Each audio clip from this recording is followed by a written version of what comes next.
Сәлеметсіздер ме, құрметті оқырмандар? Мен сіздерді бүгін Ілияс Жансүгіровтің «Дала» поэмасын оқуға шақырамын. Осы поэманы оқи отырып, сіздер керемет күйге енесіздер.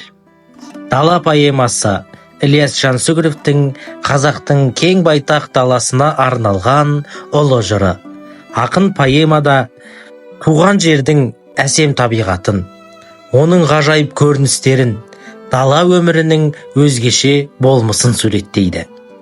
Поэма қазақ даласының шексіз кеңістігі, оның сұлулығы мен құдіретін жырлап, табиғат пен адамның бірлігін бейнелейді. Ілиястың қаламынан туған дала жай ғана кеңістік емес, ол тіршілік атаулының қайнар көзі, қазақ халқының тағдырымен тығыз байланысты киелі мекен.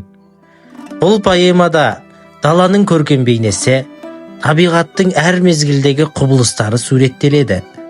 Қазақтың көшпелі өмірі, оның еркіндігі мен ұлылығы дәріптеледі. Дала мен оның тұрғындарының байланысы, тұрмыс тіршілігі шынайы сипатталады. Ақынның бейнелі тілі, терең философиялық ойлары мен көркемдік тәсілдері поэманы қазақ поэзиясының інжу маржанына айналдырды. Дала қазақ халқының өмірімен біте қайнасқан, оның тарихы мен мәдениетін танытатын құнды туынды. Жас достар, қазақ даласының сұлулығын, ұлылығын, тарихын сезінгіңіз келе ме? Олай болса, Ілияс Жансүгіровтің «Дала» поэмасы сізді нағыз табиғаттың, еркіндіктің әлеміне жетелейді.